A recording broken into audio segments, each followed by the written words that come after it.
नमस्कार साथियों, आज हम अजमेर, जयपुर, जोधपुर विद्युत वितरण निगम लिमिटेड द्वारा जो 29 अगस्त 2018 को द्वितीय पारी में तकनीकी सहायक भर्ती परीक्षा आयोजित की थी, उसका जो पेपर है वो हल करेंगे। इस पेपर के कुछ प्रश्न पहले वीडियो में हल किए, शेष जो प्रश्न है वो हम आज हल करेंगे।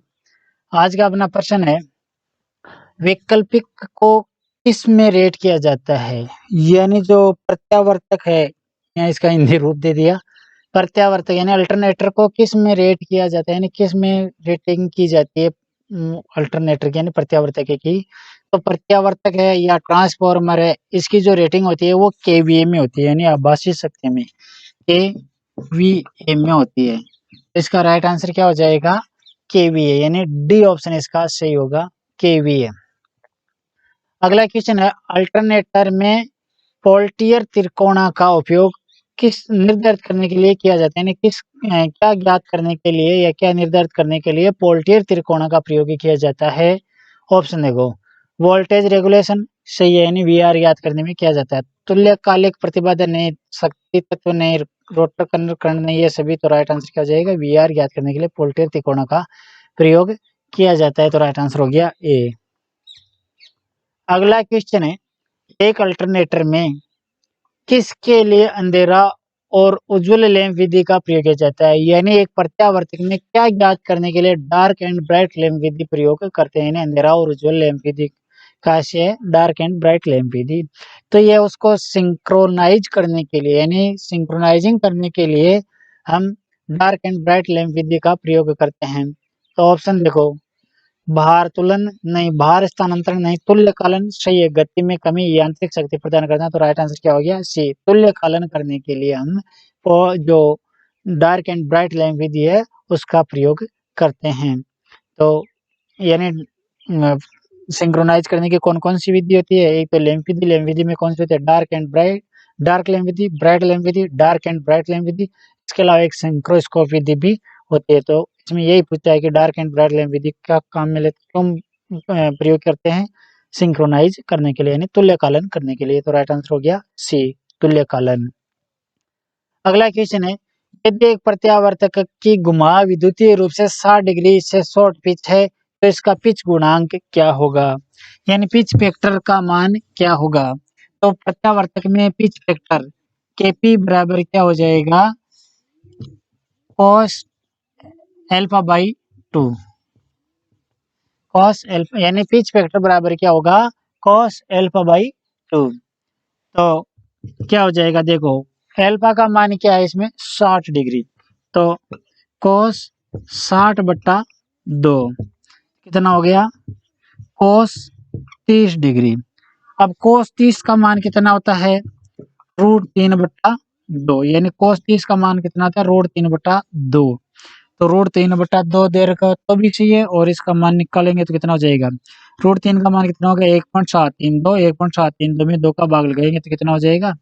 यानी 1.732 भाग 2 कितना हो रहा है? 0.866। तो इसका पिच फैक्टर का मान कितना हो जाएगा? 0.866। किस ऑप्शन में देखो? बी ऑप्शन में देखो 0.866। तो बी ऑप्शन इसका सही होगा। अगला प्रश्न है, एक प्रत्यावर्तक को अधिक उत्तेजित कहा जाता है जब वह किस प्रकार के शक्ति गुणांक पर चलता है? यदि वह पश्चगामी यानी लैगिंग पावर फैक्टर पर चलता है तो इसे हम ओवर एक्साइटेड कहते हैं, यानी उसको ओवर एक्साइटेड किया जाता है। तो लैगिंग पावर फैक्टर पर चल रहा होता है। तो ऑप्शन क्या हो जाएगा? बी, पश्चगामी यानी लैगिंग पावर फैक्टर पर चल रहा होता है। बी ऑप्शन इसका सही होगा। अगला प्रश्न है, पिच कारक ईएमएफ, पिच कारक ईएमएफ का अनुपात होता है, यानी पिच फैक्टर किस प्रकार के, यानी पिच फैक्टर बराबर क्या होता है? यानी वाइंडिंग के अंदर जो अंतराल गुणांक है वो क्या होता है? तो पिच फैक्टर बराबर क्या होता है? वाइंडिंग करते हैं हम, और उसमें जो अंतराल गुणांक काम में लेते हैं, पिच फैक्टर यानी अंतराल गुणांक बराबर होता है कॉइल पिच,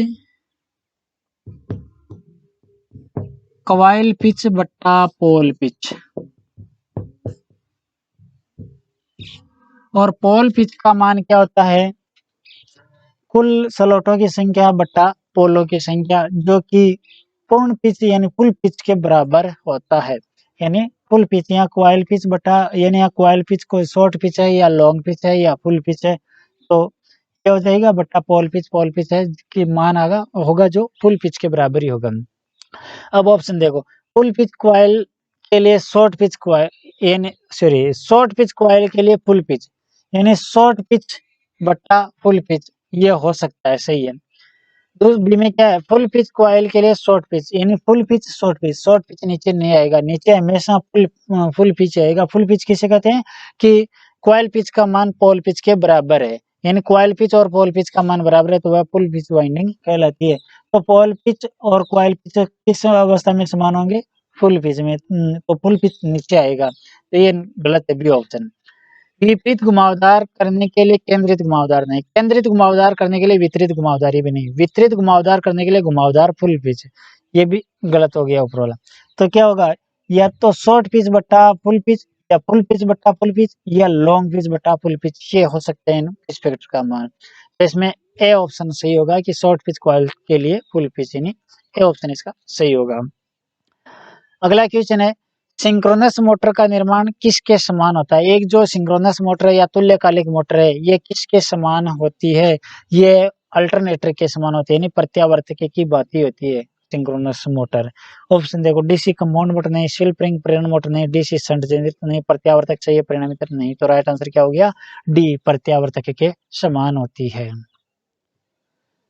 अगला प्रश्न है, मुख्य पोल रोटर का उपयोग उच्च गति टर्बो वैकल्पिक यानी प्रत्यावर्तक, वैकल्पिक का से हो गया प्रत्यावर्तक के लिए नहीं किया जाता है, क्योंकि मुख्य पोल रोटर का उपयोग, यानी जो सेलिएंट पोल रोटर है उसका प्रयोग उच्च गति वाले प्रत्यावर्तकों में नहीं किया जाता है। क्यों नहीं किया जाता है? क्योंकि ऑप्शन देखो, अब वेंडेज नुकसान होगा, सही है, वेंडेज नुकसान हो सकता है उच्च गति पर, यानी जो सेलिएंट पोल जो रोटर होते हैं, जिसका जो परिधिक क्षेत्रफल तो होता है ज्यादा और मोटाई यानी चौड़ाई कह सकते हैं कम, तो उसका प्रयोग उच्च गति पर करने से वेंडेज नुकसान हो सकता है, सही है। उत्केंद्रापरास बल, ये भी हो सकता है, यानी वो एक फ्लाई व्हील की भांति काम करने लग जाता है, ये भी हो सकता है। सी में क्या, बड़ा एडी नुकसान, ये नहीं हो, इससे कोई प्रभावित नहीं होता। हानिकारक यांत्रिक आवेश से भी कोई प्रभाव नहीं पड़ता है, तो क्या होगा, ए और बी दोनों, यानी ए ऑप्शन सही होगा, यानी ए और बी दोनों ही नुकसान होते हैं, इसलिए उसका प्रयोग नहीं करते हैं उच्च गति में। अगला क्वेश्चन है, प्रत्यावर्तक में कितने पर्ची छल्ले होते हैं? यानी शिल्प रिंग के बारे में पूछा, पर्ची छल्ले का से है शिल्प रिंग, यानी एक अल्टरनेटर में कितनी शिल्प रिंगें होती है? तो एक अल्टरनेटर के अंदर 2 शिल्प रिंग होती है, यानी ये रोटेटिंग फील्ड प्रकार का होगा, यानी चुंबकीय फील्ड को हम घूर्णित करते हैं तो एक तो प्लस और एक माइनस की 2 शिल्प रिंग ही प्रयोग करते हैं, यानी सीधा दे पूछ ले प्रश्न में कि प्रत्यावर्तक में कितनी शिल्प रिंग होती है, तो 2। कई बार विशेष प्रकार से पूछ लेते हैं कि रोटेटिंग आर्मेचर प्रकार का है, इसमें कितनी स्लिप रिंग होगी? तो इसमें 4 होगी, यानी 3 फेज का है तो 4 होगी, 3 तो तीनों फेज होगी और एक जो स्टार बिंदु है यानी न्यूट्रल बिंदु है उसकी होगी। तो इसमें सीधा ही पूछ लेगी प्रत्यावर्तक में कितनी स्लिप रिंग होगी, तो 2 होगी, किसमें है? सी ऑप्शन में, तो राइट आंसर हो गया सी।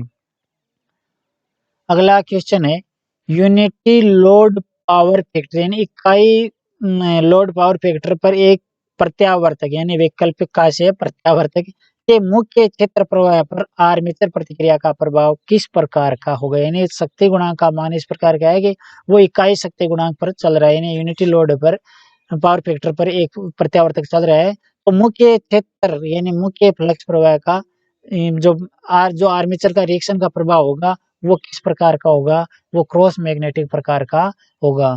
तो ऑप्शन देखो, नाममात्र नहीं, चुंबकत्व नहीं, डी चुंबकत्व नहीं, क्रॉस मैग्नेटिक सही, गैर चुंबकत्व नहीं, तो राइट आंसर क्या हो जाएगा? क्रॉस चुंबकत्व प्रकार का होगा, डी ऑप्शन इसका सही होगा।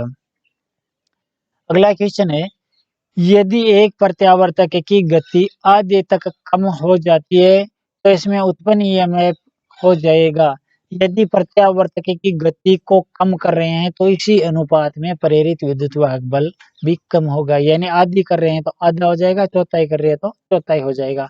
तो इसमें गति आधे तक कम कर रहे हैं, यानी 1/2 कर रहे हैं तो प्रेरित विद्युत वाहक बल भी 1/2 यानी आधा हो जाएगा। तो राइट आंसर क्या हो गया? आधा, यानी सी ऑप्शन सही होगा, 1/2 हो जाएगा।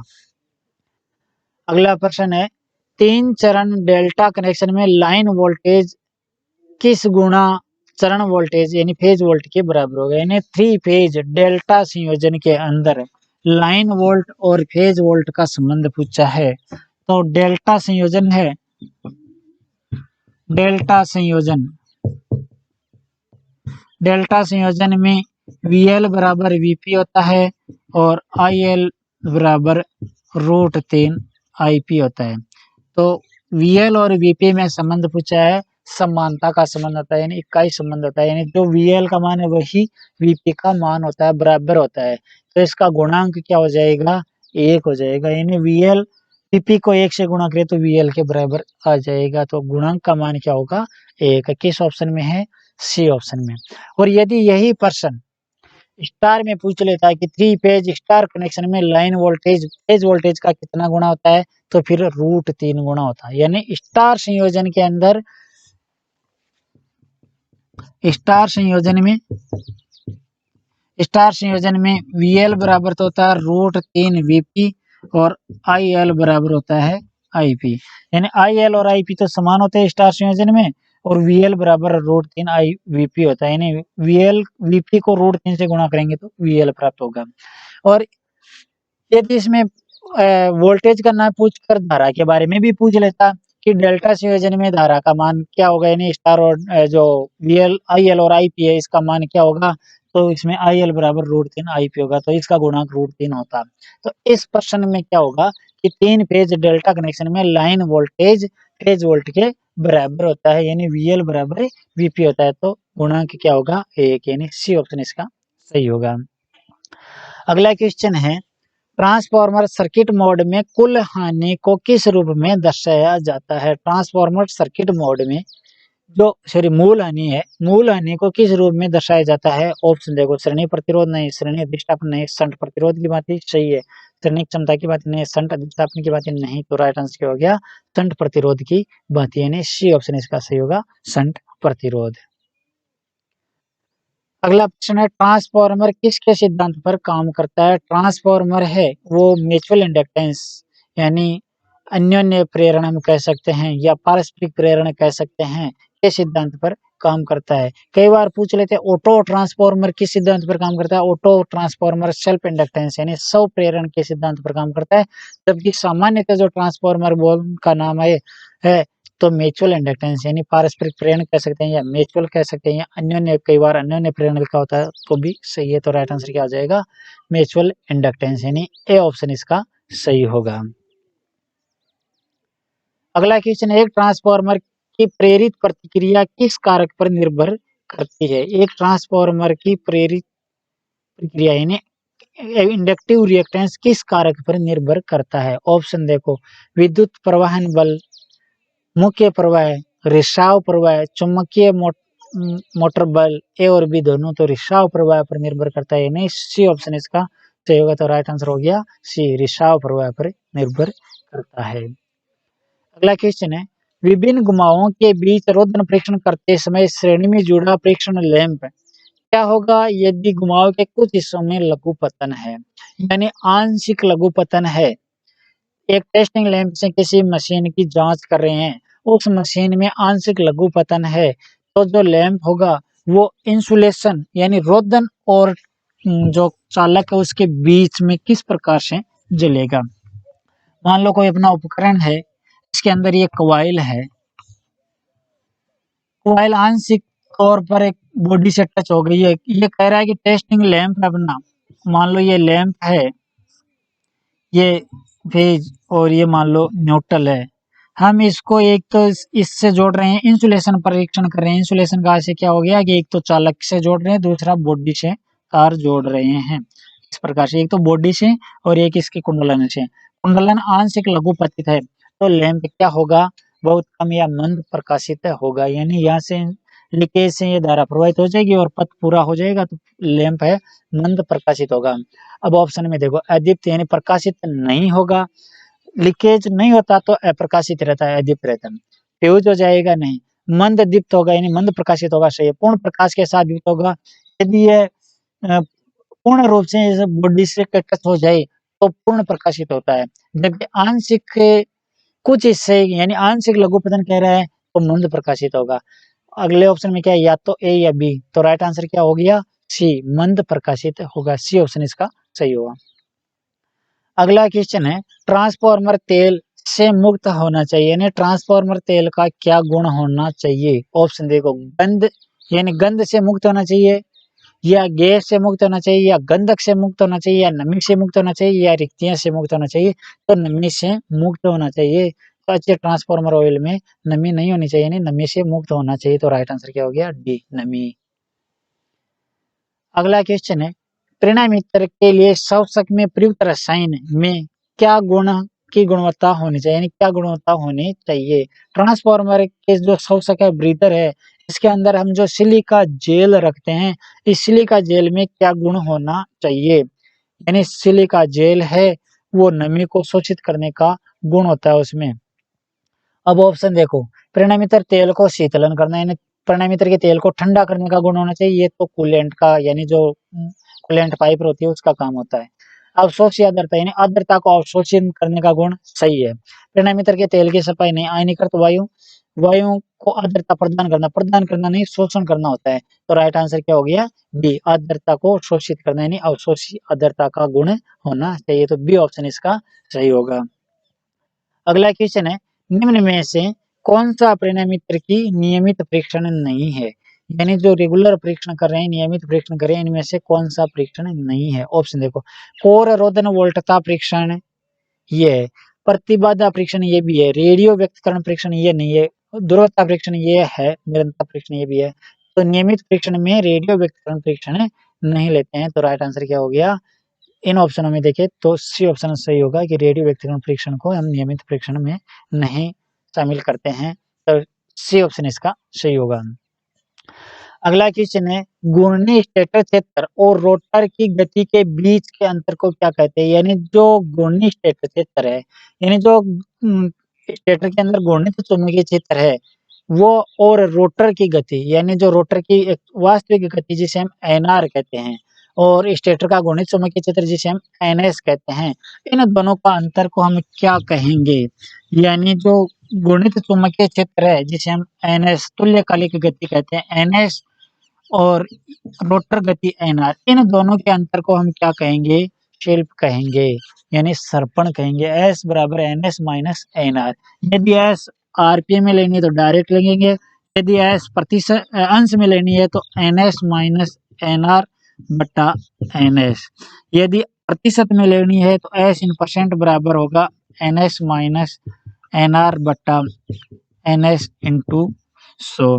तो यहाँ से डायरेक्ट ही पूछा है तो इसे हम क्या कहेंगे, इसे हम शिल्प कहेंगे, ऐसे नहीं सर्पण कहेंगे। तो राइट आंसर क्या हो गया, सर्पण किसमें, ए ऑप्शन में। तो राइट आंसर हो गया ए, सर्पण है। अगला क्वेश्चन है प्रकाश और विचलन के कारण उच्च वोल्टता तरंगों के विपरीत सुरक्षा के रूप में कार्य करता है, यानी प्रकाश और विचलन के कारण उच्च वोल्टता तरंगों के विपरीत क्या है जो सुरक्षा के रूप में कार्य करता है। ऑप्शन देखो, हॉर्न अंतराल सही है, शोषक यानी ब्रीदर नहीं, कंजर्वेटर ये भी नहीं, तापीय अतिभार रिले यानी थर्मल ओवरलोड रिले भी नहीं, विस्फोटन छिद्र यानी एक्सपंजन वेंट ये भी नहीं होगा। तो राइट आंसर क्या हो जाएगा, हॉर्न गैप है, ये इसमें कार्य यानी सुरक्षा के रूप में कार्य कर सकता है उच्च वोल्टता के विपरीत। तो राइट आंसर हो गया ए, हॉर्न गैप यानी हॉर्न अंतराल। अगला क्वेश्चन, एक परिणामीतर की कोर में प्रवाह इसको भौतिक रूप से विस्तरित करता है और प्रत्यावर्ती चुंबकीय क्षेत्र प्रभाव के साथ थोड़ा संकुचित करता है, इस प्रभाव को किस रूप में जाना जाता है। क्या कह रहा है कि एक परिणामीतर की कोर में प्रवाह इसको भौतिक रूप से विरूपित करता है और चुंबकीय क्षेत्र के साथ थोड़ा संकुचित होता है, यानी चुंबकीय क्षेत्र को निरूपित करता है, इस प्रभाव को हम क्या कहेंगे, चुंबकीय विरूपण है। तो ऑप्शन देखो, जूल प्रभाव नहीं, फिर एंटी प्रभाव नहीं, विद्युत अपघटन नहीं, चुंबकीय विरूपण सही है, चुंबकीय प्रेरण ये भी नहीं। तो राइट आंसर क्या हो गया, डी, चुंबकीय विरूपण प्रभाव कहते हैं। तो डी ऑप्शन इसका सही होगा। अगला प्रश्न है, निम्न में से कौन सा परिणामी तर्क पर उपयुक्त नहीं है, यानी निम्न में से कौन सा है जो ट्रांसफार्मर का भाग नहीं है। ऑप्शन देखो, दिक् परिवर्तक यानी कम्यूटेटर, कम्यूटेटर मोटर यानी डीसी मोटर या डीसी जनरेटर इनका भाग होता है, तो ये परिणामी क्रियान ट्रांसफार्मर का नहीं है। सवसक यानी ब्रीदर ये होता है, कंजर्वेटर ये भी होता है, बकवाल रिले ये भी होता है, इनमें से कोई नहीं। तो राइट आंसर क्या हो गया, ए, दिक् परिवर्तक है, ये मोटर या जनरेटर का भाग है, परिणामी तर्क का नहीं है। तो ए ऑप्शन इसका सही होगा। अगला क्वेश्चन है, बाहरी स्थितियों के तहत दो समान परिणामी तरों की दक्षता को किसके द्वारा निर्धारित किया जाता है। दो समान परिणामी तर, यदि दो सब समान आ गए तो इसका है बैक टू बैक परीक्षण, यानी जहां भी दो समान, मान लो मोटर है या जनरेटर है या मान लो परिणामी तर डीसी मशीन के में भी होता है, वो भी बैक टू बैक हो गया। तो दो समान परिणामी तर आ गया, तो ये हो गया बैक टू बैक परीक्षण। बैक टू बैक परीक्षण को दूसरे शब्दों में सपनर परीक्षण भी बोलते हैं। और इसके द्वारा हम क्या ज्ञात करते हैं, एक तो जो यानी दक्षता ज्ञात कर सकते हैं, खुला पथ और यानी ओपन सर्किट और शॉर्ट सर्किट की अपेक्षा में अधिक विश्वसनीय होता है ये। अमर हानि, लो हानि दोनों ज्ञात कर सकते हैं। इसके अलावा तापमान जानकारी भी इससे प्राप्त हो सकती है। और दो ट्रांसफार्मरों को इस प्रकार से संयोजित किया जाता है कि एक दूसरे पर भारित हो, यानी बैक टू बैक। तो एक दूसरे पर भारित हो, इस प्रकार से इनका संयोजन किया जाता है। तो इसमें क्या हो जाएगा कि दो समान परिणामी तरों की दक्षता को किसके द्वारा निर्धारित किया जाता है, बैक टू बैक परीक्षण के द्वारा। किसमें, सी ऑप्शन में देखो, बैक टू बैक परीक्षण। इसका दूसरा नाम सपनर परीक्षण भी कहते हैं। कई बार सपनर परीक्षण दिया होता है तो भी सही है, और बैक टू बैक है तो भी सही है। तो सी ऑप्शन इसका सही होगा।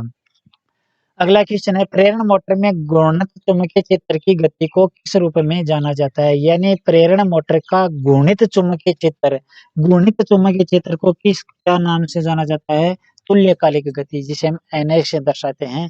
तो सिंक्रोनस गति यानी तुल्यकालिक गति। ऑप्शन देखो, सर्पण गति नहीं, प्रभावी गति नहीं, सॉफ्ट गति नहीं, तुल्यकालिक गति सही, अतुल्यकालिक गति ये भी नहीं। तो राइट आंसर क्या हो गया, डी, तुल्यकालिक गति यानी सिंक्रोनस गति। तो ये कुछ इस पेपर से संबंधित प्रश्न थे। शेष जो प्रश्न है वो नेक्स्ट वीडियो में रहेगा। ठीक है साथियों।